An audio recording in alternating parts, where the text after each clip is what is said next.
محترم بزرگوں، عزیز دوستوں، پیارے بچوں، خواتین اسلام، آج کے اس خطبہ جمعہ میں جس موضوع کے تحت ہم آپ حضرات سے خطاب کریں گے وہ موضوع ہے اللہ تبارک و تعالیٰ کے محبوب بندے، یا وہ کون سے عمل ہیں جن کو کرنے سے بندہ اللہ تبارک و تعالیٰ کا محبوب ہو جاتا ہے، اللہ تبارک و تعالیٰ کے نزدیک ولی ہو جاتا ہے، اللہ تبارک و تعالیٰ کا دوست بن جاتا ہے، اللہ تبارک و تعالیٰ کا پسندیدہ اور چہیتا بندہ بن جاتا ہے۔ آج دیکھیے گا جہاں کہیں بھی علماء اکرام اگر خطاب کریں اور دوران خطاب سزا، وعید اور فٹکار، لعنت والی بات ہوتی ہے تو ہم میں کا ہر شخص یہ چاہتا ہے کہ یہ آیت اللہ تبارک و تعالیٰ کی دوسرے لوگوں کے لیے ہے، ہم ان میں سے نہیں ہیں، اللہ جل شانہ پروردگارہ ہمیں ان میں شامل بھی نہ کرے۔ یا ایسے کتنے سارے لوگ ہیں جن کی زندگی بہت اچھی چل رہی ہوتی ہے، اللہ تبارک و تعالیٰ کی پوری نافرمانی میں گزار رہے ہوتے ہیں، صرف یہ سوچ کر کے کہ ہم اللہ تبارک و تعالیٰ کے محبوب بندے ہیں۔ اگر ہم اللہ تبارک و تعالیٰ کے محبوب بندے نہیں ہوئے ہوتے تو اللہ تبارک و تعالیٰ ہمیں یہ گھر بار، مال دولت، عزت شہرت اس سے نہیں نوازا ہوتا۔ مال اللہ تبارک و تعالیٰ کے نزدیک محبوب ہونے کا معیار بالکل بھی نہیں ہے۔ بہت سارے حضرات ایسے ہوتے ہیں جن کی زندگی بہت اچھی گزر رہی ہوتی ہے، نہ دکھ، نہ پریشانی، تکلیف، ٹینشن، کسی قسم کی کوئی الجھن، پریشانی نہیں ہوتی، تب بھی وہ لوگ سوچ رہے ہوتے ہیں، حالانکہ ان کے قدم مسجد تک نہیں بھی آئے ہوتے، اگر ان کے ہاتھ اللہ تبارک و تعالیٰ کی دعا کے لیے نہ بھی اٹھ رہے ہوتے ہیں، تب بھی وہ لوگ سوچتے ہیں کہ ارے ہمیں کوئی پریشانی نہیں ہے، اللہ تبارک و تعالیٰ کی ذات ہم سے راضی ہے، ہم اللہ تبارک و تعالیٰ کے محبوب اور چہیتے بندوں میں سے ہیں۔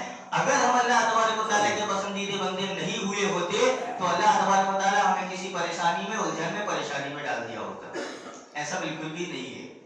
دیکھیے گا کہ میں اور آپ وہ کون سا راستہ ہے جس پر چلنے سے اللہ تبارک و تعالیٰ کی محبت حاصل ہو جائے، یا وہ میں اور آپ یہ جاننے کی کوشش کریں کہ وہ کون سا عمل ہے جس پر عمل کرنے سے، وہ کون سا کام ہے جس کو کرنے سے میں اور آپ اللہ تبارک و تعالیٰ کے محبوب بندے بن جائیں، یا وہ کیا طریقہ ہے جس کو اختیار کرنے سے اللہ تبارک و تعالیٰ کی چاہتیں یا اللہ تبارک و تعالیٰ مجھے اور آپ کو چاہنے لگے۔ ایسے کون سے کام ہے کہ بندہ پروردگار جل شانہ کے نزدیک محبوب بن جائے؟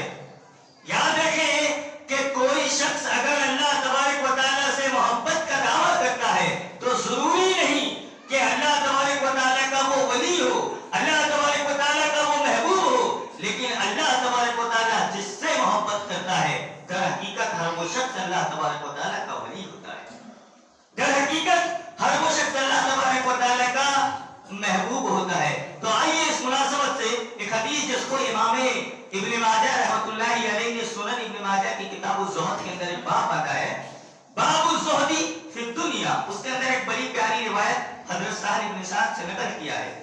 وعن سہل بن سعد رضی اللہ تعالی عنہ قال اتى النبي صلی اللہ علیہ وسلم رجل دلني على عمل فقال يا رسول الله دلني على عمل اذا انا عملته احبني الله واحبني الناس۔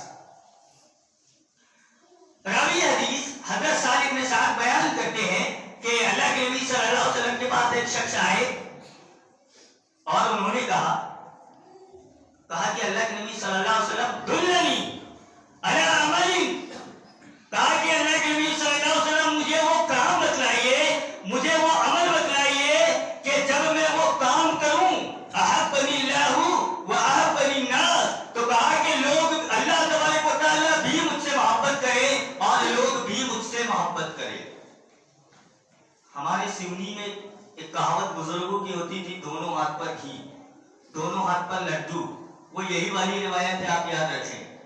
کہا کہ ایسا کام بتلائیے دنیا بھی مل جائے اور آخرت بھی مل جائے، کہا کہ لوگ بھی راضی ہو جائے، اللہ تبارک و تعالیٰ بھی راضی ہو جائے، کہا کہ میں لوگوں کے نزدیک بھی پسندیدہ اور چاہت والا بن جاؤں اور اللہ تبارک و تعالیٰ بھی مجھ سے محبت کرنے لگے۔ کہا کہ اللہ کے نبی صلی اللہ علیہ وسلم مجھے ایسا کام تو بتلائیے۔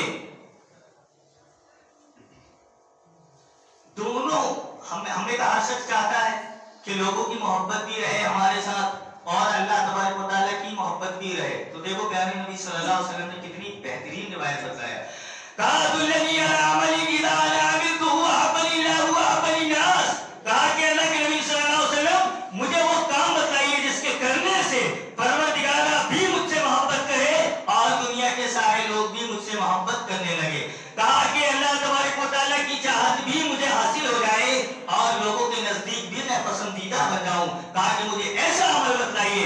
پیارے نبی صلی اللہ علیہ وسلم نے کہا اذهب فی الدنیا یحبک اللہ.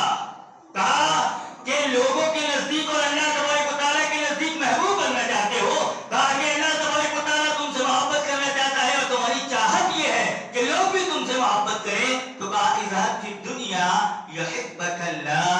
آج دنیا سے بے نیاز ہو جاؤ اللہ تبارک و تعالیٰ تم سے محبت کرنے لگے گا. دنیا سے بے نیازی دیکھیے گا جہاں پر بھی یہ جملہ آتا ہے دنیا سے بے نیاز ہو جاؤ تو اس کا مطلب یہ نہیں ہوتا کہ اپنا سارا سامان سمیٹیں اور بالکل بھی اللہ اللہ تبارک و تعالیٰ کرنے لگ جائے. دنیا داری سے بالکل بھی اپنا تعلق کٹ کر لے ایسا بالکل بھی نہیں ہے. اسلام میں تو رہبانیت حرام ہے کہ اگر کوئی شخص کہے کہ میں دنیا چھوڑ کر کے صرف اللہ ہی اللہ جپتے رہوں, یہ آپ نہیں کر سکتے. دنیا میں رہ کر کے آپ کو اللہ ہی اللہ کرنا ہے. سمجھ رہے ہیں آپ؟ کہا اذهب فی الدنیا یحبک اللہ. کہا کہ دنیا سے بے نیاز ہو جاؤ اللہ تبارک و تعالیٰ تم سے محبت کرنے لگے گا. بے نیازی کا مطلب یہ نہیں ہے کہ میں اور آپ مال و دولت نہ کمائیں, میں اور آپ عزت و شہرت نہ کمائیں, میں اور آپ عہدے اور منصب پہ نہ جائیں, میں امیر نہ بنوں. ایسا بالکل بھی نہیں ہے. میں اور آپ دنیا کمائیں لیکن دنیا کمانے کا مقصد صرف اور صرف آخرت کی کامیابی ہونی چاہیے. مذہب اسلام نے مال کے کمانے پر بندش نہیں لگایا.